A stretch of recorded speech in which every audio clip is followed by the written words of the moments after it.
Dokter yang dituduh mencoba membunuh istrinya dengan mendorong dari tebing dan suntikan di Hawaii, kini berupaya membatalkan kasusnya.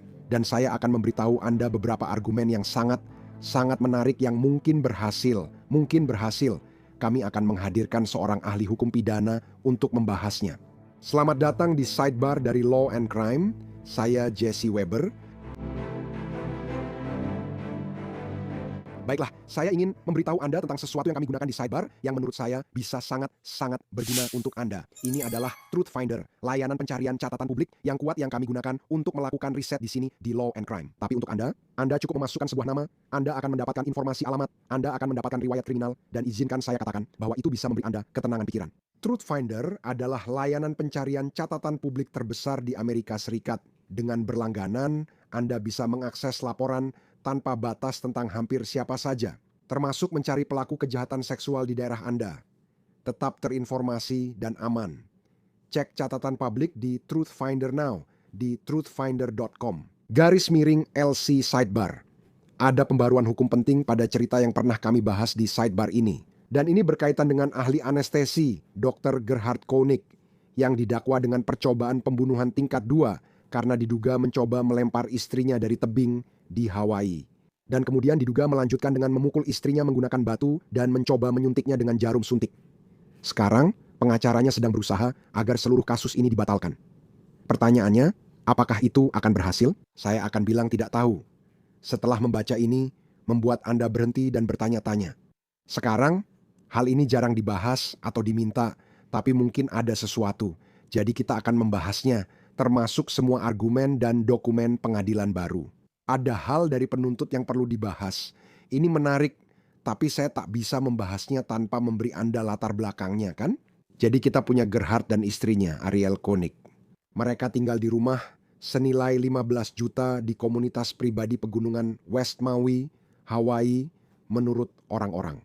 Dia bekerja di Maui Memorial Medical Center di Waluku. Ariel adalah ibu rumah tangga, tapi juga bekerja. Tampaknya sebagai insinyur nuklir. Tapi dilaporkan ada masalah dalam pernikahan mereka. Gerhard kabarnya menuduh Ariel berselingkuh darinya. Ini berdasarkan dokumen pengadilan berupa permohonan perlindungan yang diajukan setelah dugaan penyerangan. Akan dibahas lebih lanjut. Dalam permohonan awal penahanan sementara, menurut The Associated Press, Ariel menuduh Gerhard melakukan pelecehan seksual dan menyerangnya. Dia menyatakan mereka menjalani konseling dan terapi sejak dia menuduhnya berselingkuh, menandakan masalah pernikahan sedang atau diduga berlangsung. Lalu kita beralih ke 23 Maret 2025, Gerhard Arielle. Mereka memilih penerbangan singkat dari Maui ke Oahu untuk liburan, meninggalkan 2 putra dengan pengasuh di rumah. Ini untuk merayakan ulang tahun Ariel ke-36. Esoknya, 24 Maret menurut dokumen polisi, mereka mendaki di jalur Palipuka yang diduga direncanakan Gerhard. Perlu dicatat, dan kami sudah pernah melaporkan hal ini sebelumnya, jalur pendakian ini sebenarnya ditutup. Tapi tampaknya mereka tetap berjalan melewati area tersebut. Tanda pakaian dan Gerhard diduga meminta Ariel untuk mengambil foto selfie, meskipun Ariel dikabarkan merasa gugup berada di atas tebing itu. Oke. Jadi saya akan membacakan langsung dari dokumen resmi dari polisi, ya, kutipan. Gerhard beberapa kali meminta Ariel berfoto selfie di tepi tebing, membuat Ariel khawatir karena masalah dalam pernikahan mereka yang baru-baru ini. Saat Ariel berjalan melewati tepi tebing dan mendekati Gerhard memegang bahu Ariel dan mencoba mendorongnya ke arah tepi tebing, dan berkata, "Aku muak dengan ini. Sialan. Kamu pembohong sialan." Ariel mencoba meyakinkan Gerhard agar tidak mendorongnya dari tebing dengan menyebut anak-anak mereka. Tapi Gerhard berkata, mereka hanya akan mendapatkan salah satu dari kita. Ketika Ariel didorong mendekati tepi tebing, dia menjatuhkan diri ke tanah untuk mencegah Gerhard mendorongnya jatuh. Dan mulai bergulat dengan Gerhard sambil mencoba membela diri. Saat Ariel bergulat dengan Gerhard berada di atas Ariel sambil menahan Ariel dengan satu tangan. Gerhard menggunakan tangan satunya untuk mengambil sebuah suntikan dan botol kecil dari ranselnya. Pada saat itu, Ariel berhasil merebut suntikan dari tangannya dan melemparkannya menjauh dari mereka, lalu berteriak minta tolong. Ariel menggambarkan ransel itu sebagai tas selempang hitam merek Patagonia yang biasanya dibawa Gerhard ke tempat kerja. Saat bergulat, Gerhard berusaha menarik Ariel ke tepi tebing, sementara Ariel berteriak minta tolong. Ariel terus mengingatkan Gerhard tentang anak-anak dan orang tuanya, memohon agar dia tenang saat Gerhard tampak ingin mengambil suntikan lagi dari ranselnya. Gerhard sempat tenang, lalu mengambil batu dekat kepala Ariel dan memukul kepala, wajah, serta tangan Ariel. Sekitar 10 kali dengan satu tangan menarik rambut Ariel dan mengangkat kepalanya lalu membenturkannya ke tanah saat Ariel berteriak minta tolong. Gerhard terus memukuli Ariel berulang kali dengan batu. Dua pendaki wanita mendekati area tersebut, mengganggu serangan Gerhard, sehingga Gerhard bangkit dan menjauh dari Ariel. Ariel diduga berteriak, "Dia mencoba membunuh saya." Saat pendaki lewat dan menelepon 911, polisi datang dan Ariel langsung dibawa ke pusat medis. Gerhard diduga melarikan diri ke hutan, namun 6 jam kemudian ia ditangkap setelah pencarian besar-besaran, menurut jaksa. Dan ini penting, Gerhard diduga menelepon putranya yang sudah dewasa dan memberitahunya bahwa dia mencoba membunuh Ariel karena dia berselingkuh darinya. Ingat itu, hal itu akan muncul nanti. Dan jaksa menuduh dia memberitahu putranya bahwa ia akan mematikan ponsel agar polisi tak bisa melacaknya. Ariel dilaporkan mengalami luka parah di kepala akibat batu lava seukuran bola softball yang diduga digunakan suaminya untuk memukul. WTA melaporkan bahwa dia harus menjalani operasi beberapa hari kemudian setelah dia kembali ke rumahnya di Maui. Dia menelepon polisi melaporkan temuan mencurigakan di lemari Gerhard, menurut surat perintah. Kutipan Ariel menemukan beberapa jarum suntik dan beberapa botol obat yang berbeda. Saat berbicara dengan Ariel melalui telepon yang direkam secara audio, Ariel menggambarkan jarum suntik yang dia lihat di tas pinggang Nike sebagai jarum suntik bening biasa dan menggambarkan botol-botol yang dia lihat di tas pinggang Nike sebagai botol rumah sakit. Ia juga mengatakan tas pinggang itu adalah tas medis Gerhard yang dibawa saat pergi dan pulang kerja sebagai ahli anestesi. Tas pinggang itu diambil petugas dari rumah dan langsung dikirim ke Pulau Oahu. Seorang petugas polisi Honolulu memeriksa tas itu, mengambil foto dari apa yang mereka temukan di dalamnya, yang dilaporkan termasuk beberapa suntikan. Beberapa botol kecil berisi berbagai obat anestesi yang biasanya ditemukan di rumah sakit.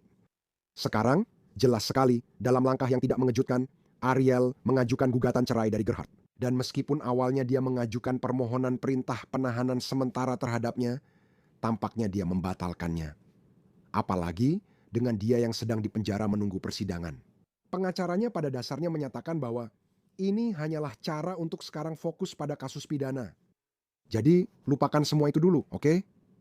Setelah Dewan Juri mendakwa Gerhard atas percobaan pembunuhan tingkat 2 dan dia mengajukan pembelaan tidak bersalah. Sekarang kita harus membicarakan apa yang dilakukan pengacaranya. Oke, mencoba agar kasusnya dibatalkan. Apakah itu akan berhasil? Itu pertanyaannya. Saat membahas argumennya, saya ingin menghadirkan Philip Dubey, mantan wakil pembela umum Los Angeles County. Philip, senang bertemu dan terima kasih sudah kembali. Sebelum kita masuk ke rincian argumennya, oke, dan ini sangat menarik. Sebelum kita membahas itu, sebelum kita masuk ke rincian kasus ini. Secara umum, seberapa sering permohonan untuk membatalkan perkara dikabulkan dalam kasus pidana pada tahap ini? Hampir tidak pernah sama sekali. Tidak pernah. Tidak. Itu sangat jarang. Dari pengalaman saya, kasus pembunuhan berat atau percobaan yang dibatalkan di awal proses hampir tidak pernah terjadi. Itu sangat luar biasa jarang terjadi. Kadang-kadang permohonan kami dikabulkan, tapi biasanya bukan berupa penghapusan dakwaan sebenarnya. Itu mungkin hanya mengurangi sebagian bukti yang akan diajukan di persidangan, tapi selain itu tidak. Dan bahkan jika permohonan-permohonan ini berhasil, jaksa penuntut masih bisa membentuk dewan juri baru dan memulai dari awal lagi. Jadi bukan berarti dia akan bebas begitu saja. Itu hanya berarti mereka mulai dari awal lagi. Baik, Saya akan memberitahu Anda, tampaknya ada upaya, setidaknya dalam salah satu permohonan ini, untuk membatalkan kasus ini. Saya rasa dengan prasangka, benar? Jadi kasusnya tidak akan dibawa kembali ke Dewan Juri. Jadi mari kita bahas ini. Saya paham, meski jarang, itu bisa terjadi. Saya penasaran, apakah dakwaan ini bisa dibatalkan? Saya ingin membahasnya. Ada 2 permohonan pembatalan terpisah yang akan dibahas. Saya akan membahasnya satu persatu, dimulai dari permohonan pertama sekarang. Permohonan pertama untuk membatalkan menyatakan bahwa ada 2 alasan berbeda untuk membatalkan kasus ini, untuk menggugurkan kasus ini.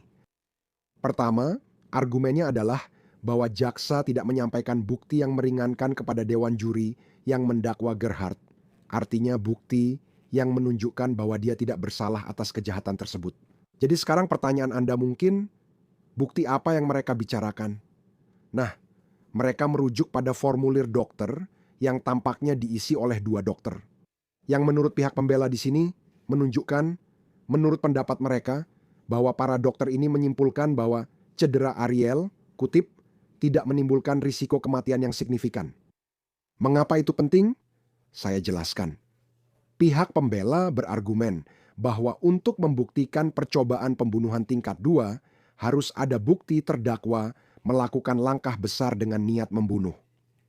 Pihak pembela juga menilai jaksa tak membuktikan hal tersebut. 2 dokter memeriksa korban sesaat setelah kejadian yang diduga terjadi. Kedua dokter tersebut berpendapat bahwa luka-lukanya tidak menimbulkan risiko kematian yang signifikan. Terdakwa diduga menyerang korban dengan batu yang menurut detektif Spacek ukurannya lebih kecil dari bola softball, sampai pada tingkat yang tidak menimbulkan risiko kematian yang signifikan. Ini jelas merupakan bukti tidak langsung yang meringankan bahwa terdakwa tidak memiliki niat khusus yang diperlukan untuk membuktikan percobaan pembunuhan dengan tidak menghadirkan bukti tidak langsung yang jelas meringankan tersebut.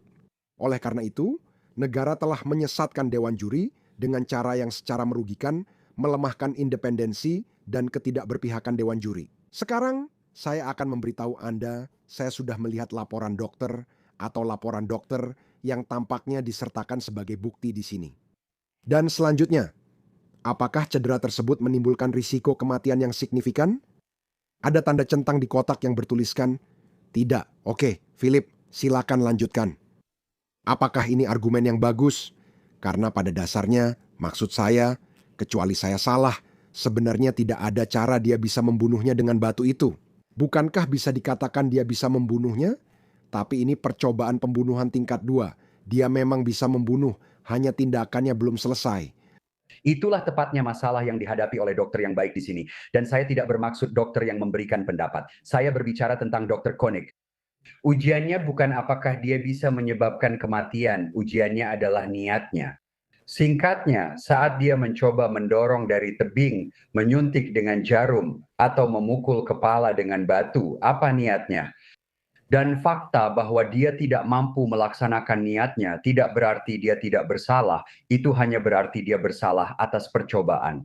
Karena siapa yang tahu bagaimana jika dia terus memukul kepalanya dengan batu itu, bagaimana jika dia mengambil batu itu dan benar-benar membenturkannya ke kepala korban, 15, 20, 30, 40 kali hingga akhirnya dia mati. Jadi faktanya mungkin dia hanya dipukul sekali atau 2 kali.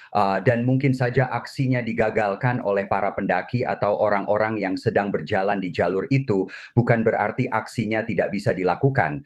Ujiannya adalah apa yang dipikirkannya saat itu dan tugas Dewan Juri Agung untuk menentukannya. Benar? Jadi, itu akan berbeda. Misal, jika seseorang mengambil bantal lalu memukul orang lain, kamu bisa seperti itu. Menurut hukum, itu bukan percobaan pembunuhan sehingga kasusnya harus dibatalkan. Tapi saat kamu menghadapi batu, jarum suntik, atau mencoba melemparkannya dari tebing, menurutmu 2 hal bisa benar bersamaan, bukan? Seorang dokter bisa saja mengatakan tidak ada risiko kematian yang signifikan karena mereka melihat luka yang benar-benar diderita olehnya. Tapi pada saat yang sama, bisa saja ada niat di sini untuk membunuhnya. Tentu saja. Dan kamu, pertanyaan sebenarnya adalah apa yang akan terjadi jika para pendaki itu tidak lewat di sana? Itu berarti dia mungkin saja bisa menyelesaikan pekerjaannya jika jaksa benar dengan teori mereka, dan jika itu yang terjadi, kasus ini mungkin saja tidak pernah terpecahkan. Kemungkinan besar dia akan meninggal dan tubuhnya dibuang ke tebing Samudra Pasifik mungkin tak pernah ditemukan. Tapi yang diuji adalah niatnya. Apakah tindakan besar atau pelaksanaan pembunuhan yang mendasarinya benar-benar dilakukan atau tidak, itu tidak relevan. Yang terpenting apakah tindakan itu disertai niat jahat. Untuk argumen ini, meski Dewan Juri Agung tidak melihat laporan-laporan itu, saya rasa itu argumennya kan? Apakah ini informasi yang meringankan? Sejauh mana hal itu menyesatkan Dewan Juri Agung, kasusnya seharusnya dibatalkan. Menurutmu, bagaimana pendapatmu tentang bukti seperti ini yang tidak disampaikan kepada Dewan Juri Agung? Beberapa orang mungkin berkata, tunggu dulu, sidang Dewan Juri Agung itu bukan persidangan. Bukankah itu sepihak dan hanya dari jaksa? Jelaskan aturan tentang informasi yang meringankan di Dewan Juri Agung. Dan apakah mereka wajib menyampaikan argumen tersebut atau tidak? Pertanyaan bagus. Menurut saya banyak hal tergantung pada jumlah juri yang memilih mendakwa. Dan menurut saya berdasarkan hukum Hawaii, mereka membutuhkan 9 orang. Jika hanya 9 dari 12 yang kembali, dan bukti ini bisa saja sudah diajukan atau seharusnya sudah diajukan, ada argumen yang bisa dibuat bahwa kurang dari 9 orang bisa saja kembali. Artinya bahkan tidak ada alasan yang cukup, Anda tahu, untuk percaya bahwa dia bahkan melakukan kejahatan itu, apalagi bukti di luar keraguan yang wajar. Dan jika laporan-laporan itu telah diajukan, itu bisa saja mengubah keputusan menjadi tidak mengeluarkan surat dakwaan resmi. Sekarang ini kembali ke yang saya katakan sebelumnya. Saya tidak percaya itu. Laporan-laporan ini meskipun tidak menunjukkan langkah besar menuju pelaksanaan kejahatan, membuktikan bahwa dia tetap tidak mungkin melakukannya. Yang benar-benar dibuktikan hanyalah syukurlah dia tidak melakukannya dan syukurlah dia selamat. Tapi itu tidak menghapus atau meniadakan niat dasarnya. Itulah dasar hukumnya. Oke, kita kesampingkan dulu. Nanti akan kita bahas lagi sambil melihat apa yang bisa diharapkan terjadi di sini. Saya ingin lanjut ke alasan kedua pemecatan dalam permohonan pertama untuk memberhentikan ini yang kembali diperdebatkan oleh pembelaan Gerhard. Argumen ini tentang hearsay. Sekarang, Filipus. Sebentar saja, sebelum kita masuk ke semua ini, secara sederhana, apa itu hearsay? Kenapa itu buruk dan tak boleh di persidangan? Mari mulai dari situ agar kita semua paham. Intinya begini, hearsay adalah ketika kamu mengutip seseorang di luar pengadilan, di dalam pengadilan, kamu tidak boleh mengutip orang yang mengatakan sesuatu di luar pengadilan. Kamu butuh orang itu datang dan bersaksi. Dan alasannya adalah karena pada dasarnya tidak dapat dipercaya jika hanya mengajukan pernyataan dari orang lain tanpa ada kesempatan untuk menguji silang mereka dan menguji kebenaran, keakuratan, serta kejujuran dari pernyataan tersebut. Jadi ketika mereka masuk melalui pihak ketiga, keempat, atau kelima lewat beberapa lapisan. Lalu itu menimbulkan pertanyaan, apakah fakta sebenarnya menjadi terdistorsi? Dan Anda tidak ingin menyesatkan terutama Dewan Juri Agung tentang apa yang sebenarnya dikatakan. Jika Anda tidak kuat akan memproses orang di pengadilan untuk kejahatan dengan hukuman seumur hidup secara tidak perlu. Jadi menurut saya demi keadilan, terutama ketika standar yang digunakan memang sudah sangat rendah. Anda harus menghadirkan saksi dan meminta mereka bersaksi langsung tentang kejadian dan ucapan yang sebenarnya, bukan lewat pihak ketiga. Penjelasan itu sangat bagus. Salah satu yang paling jelas yang pernah saya dengar. Saya senang Anda menjelaskan karena memang benar. Tidak adil jika terdakwa harus membela diri sendiri. Jika Anda membawa seseorang masuk dan berkata, John Smith bilang kepada saya bahwa terdakwa, Anda tahu, mengatakan dia membunuhnya. Itu Anda tahu karena sekali lagi, bagaimana? Seberapa dapat diandalkan itu? Bagaimana kita, tahu, menguji apakah itu benar-benar benar? Apa yang dikatakan dalam pernyataan itu? Kecuali Anda membawa orang itu bersaksi, ada pengecualian untuk pernyataan tertentu dengan tujuan lain. Tapi kita kesampingkan itu dulu. Saya akan jelaskan yang terjadi di sini. Pihak pembela menyatakan penuntut menyajikan bukti desas-desus menyesatkan ke Dewan Juri, sehingga kasus ini harus dibatalkan. Pihak pembela menyatakan jaksa boleh menyajikan desas-desus ke Dewan Juri asalkan tidak menyesatkan. Jadi di sini, pihak pembela berargumen bahwa negara telah menyajikan desas-desus 3 kali lipat ketika mereka mencoba menunjukkan hal itu. Gerhard lagi, terdakwa diduga mengaku kepada putranya Emil tentang apa yang dia coba lakukan menurut pihak pembela. Tunggu sebentar. Dia sebenarnya tidak benar-benar mengatakan itu, jadi pihak pembela menjelaskan bahwa jaksa menghadirkan kesaksian detektif Spacek selama sidang dewan juri, dan ini berkaitan dengan wawancara Emil dengan polisi. Pihak pembela mengklaim bahwa kutipan kesaksian detektif Spacek tampaknya mengulang dan mendistorsi apa yang dikatakan detektif yang mewawancarai Emil, serta apa yang tertulis dalam laporannya. Ini memutarbalikkan ucapan Emil. Mungkin agak rumit, jadi akan saya jelaskan.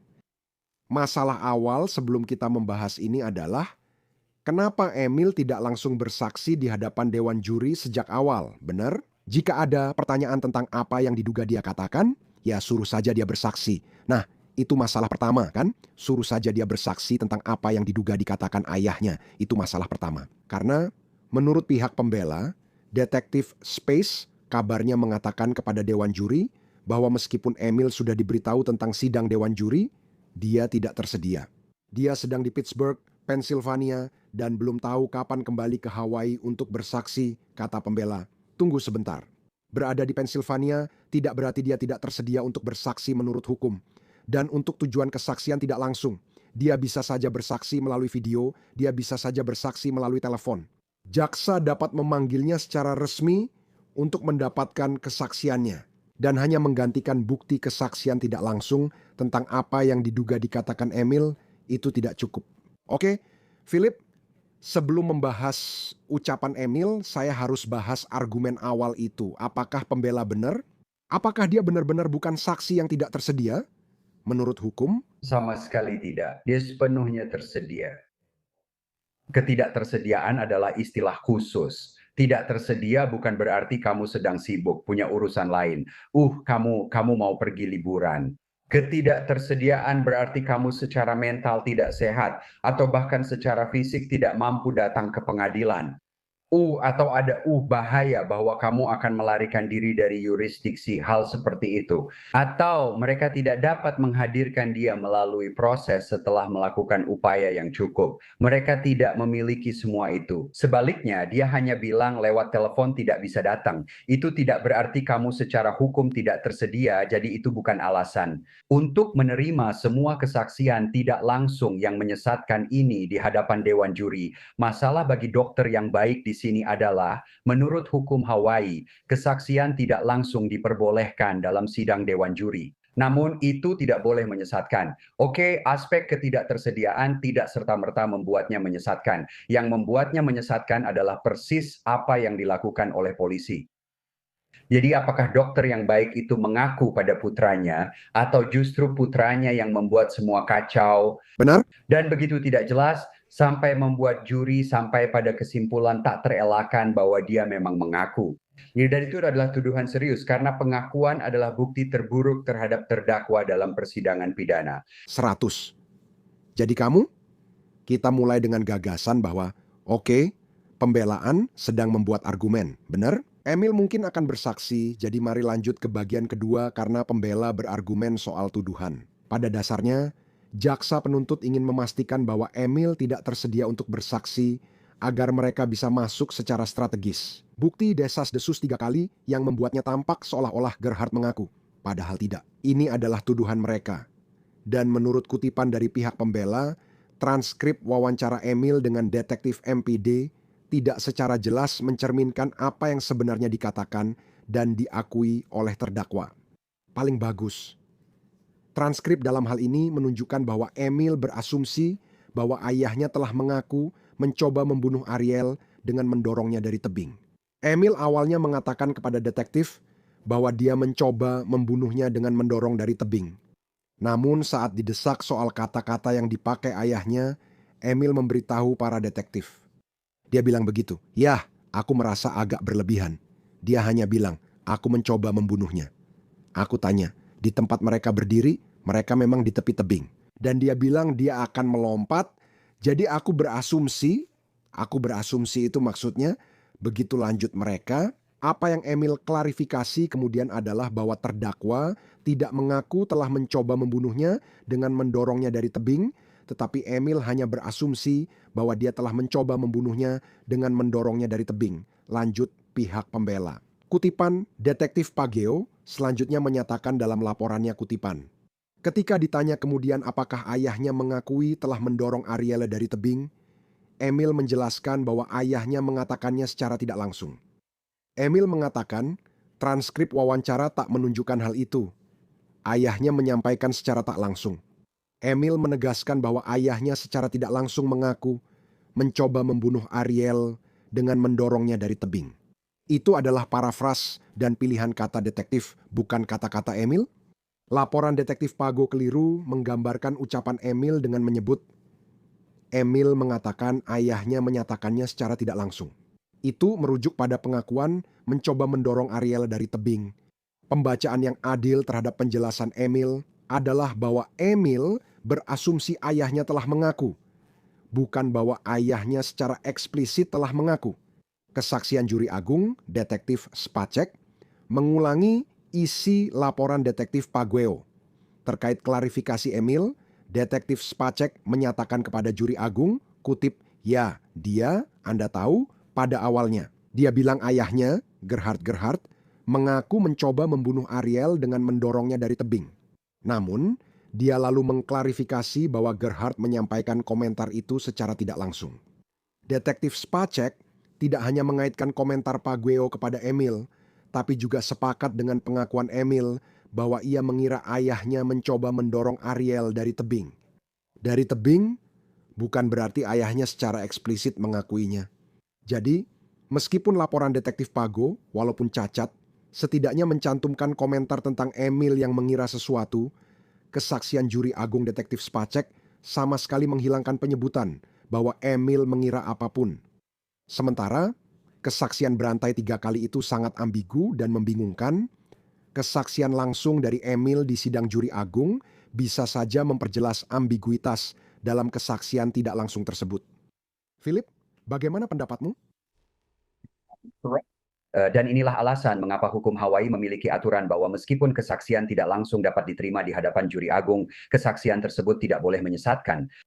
Jika kamu punya berbagai cara penafsiran seperti ini, lalu apa? Jika terjadi sesuatu, Dr. Koenig memberitahu putranya dan menanggapi ucapan putranya, membuat juri agung harus menebak dan mengingat. Ini kembali ke apa yang baru saja saya katakan sebelumnya, ketika standar begitu rendah, yaitu bahwa itu didasarkan pada temuan kemungkinan penyebab bahwa kejahatan telah dilakukan dan bahwa dokternya yang melakukannya. Dan bahwa kamu membutuhkan 9 dari 12, sangat mungkin bahwa semua ini ketika kamu menganalisisnya sebenarnya bisa menghasilkan kurang dari 9. Mereka mungkin tidak mengeluarkan surat dakwaan sebenarnya. Jadi yang seharusnya kamu lakukan atau yang seharusnya dilakukan hakim dalam kasus ini adalah mengembalikannya ke dewan juri dan mengulanginya lagi dengan cara itu. Saya tidak berpikir permohonan ini harus dikabulkan dengan prasangka, tapi memang harus dikabulkan. Karena saya tidak berpikir bahwa bersikap malas, sedikit lalai cukup untuk mengatakan bahwa penuntutan ini harus dilarang selamanya. Jika dokter ini benar melakukan itu pada istrinya, dia tidak boleh lolos dari keadilan. Hanya karena seorang jaksa sedikit malas dan tidak mengamankan saksi kunci sebelum dewan juri. Ini datang dari seseorang yang bilang permohonan seperti ini tak pernah dikabulkan, jadi ini luar biasa. Jadi argumen utamanya, ya, adalah bahwa dugaan cacat ini secara tidak semestinya meningkatkan kemungkinan para juri akan mendakwa.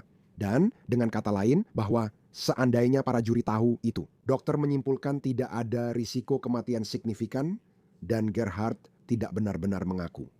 Kasus penuntut tidak akan sekuat sekarang. Seperti yang saya sebutkan, pihak pembela mengajukan permohonan kedua untuk membatalkan perkara. Ini adalah argumen yang lebih singkat. Pada dasarnya, argumen dalam yang satu ini adalah pihak pembela tidak diberikan pemberitahuan atau rincian yang diperlukan sesuai hukum tentang tuduhan spesifik tersebut. Misalnya, apa sebenarnya yang dimaksud dengan langkah substansial yang diambil untuk percobaan pembunuhan tingkat 2? Apakah dakwaannya terlalu umum? Apakah itu sudah cukup spesifik? Istilah langkah substansial tidak langsung memberitahu terdakwa langkah apa yang dimaksud. Apakah maksudnya mendorong pengadu dari tebing?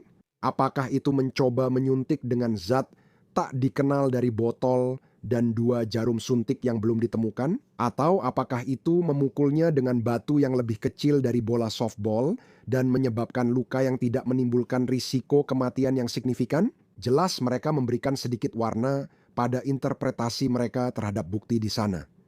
Tapi dengan kata lain, mereka mengatakan dakwaan itu cacat. Bahwa Gerhard, terdakwa pidana, berhak tahu apa yang sedang ia bela.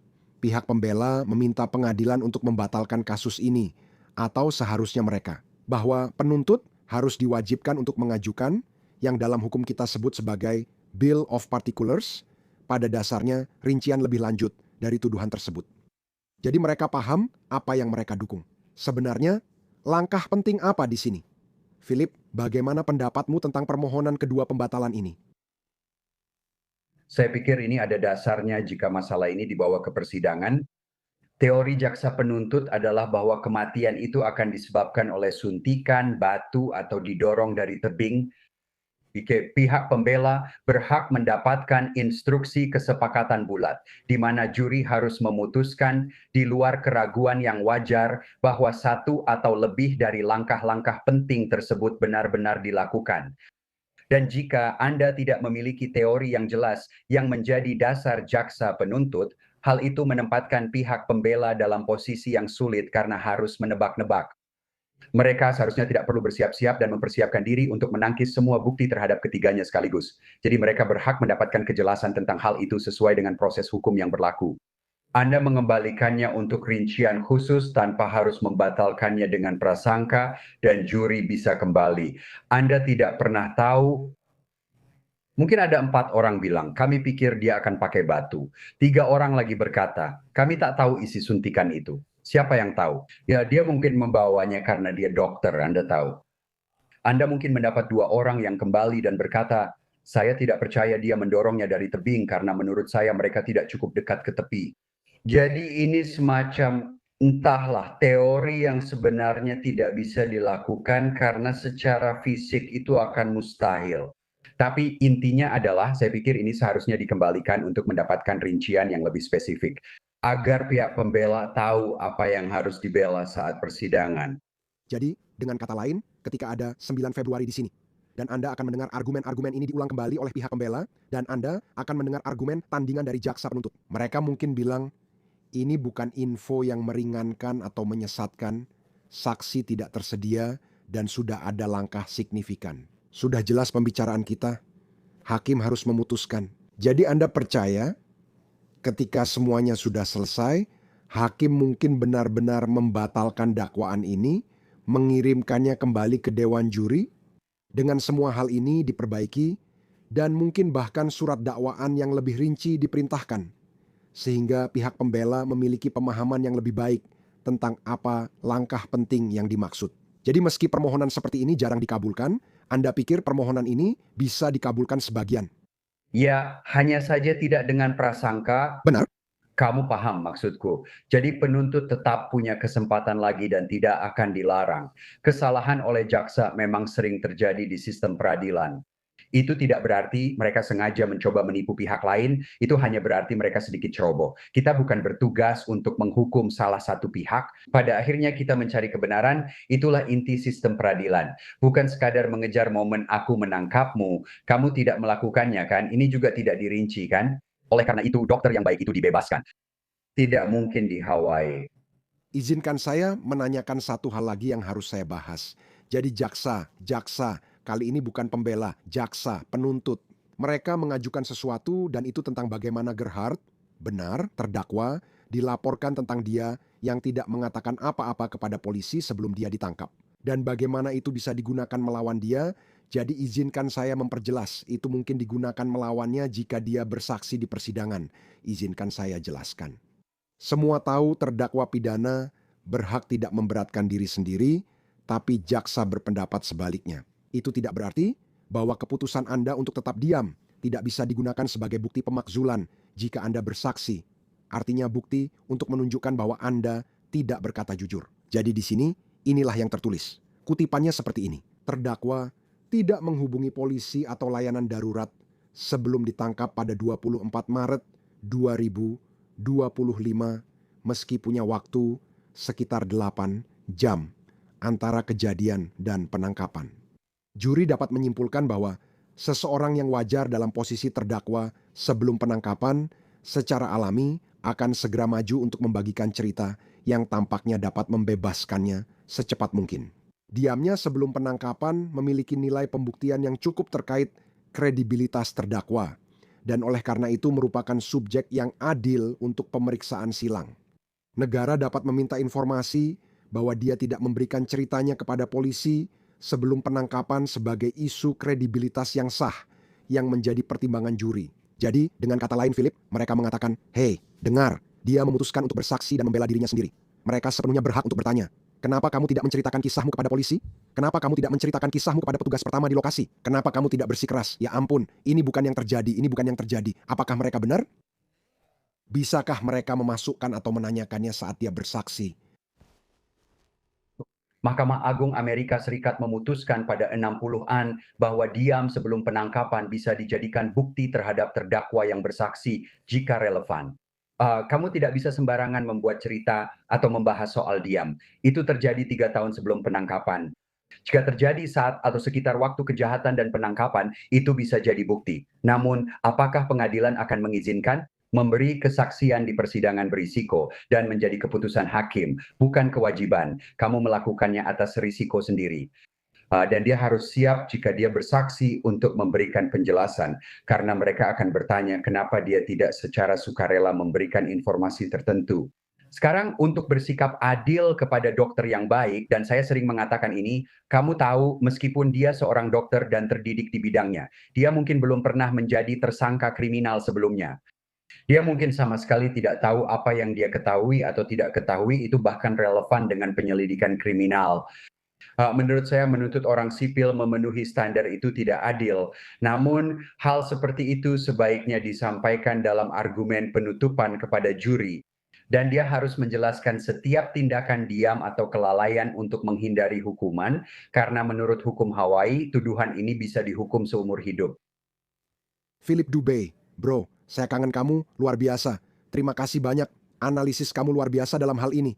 Saya selalu menghargai wawasanmu. Terima kasih banyak. Terima kasih kembali. Itu saja dari kami di Sidebar. Terima kasih sudah bergabung. Jangan lupa subscribe di YouTube, Apple Podcast, Spotify, atau platform podcast favorit kamu. Ikuti saya di X atau Instagram. Saya Jesse Weber. Sampai jumpa lagi.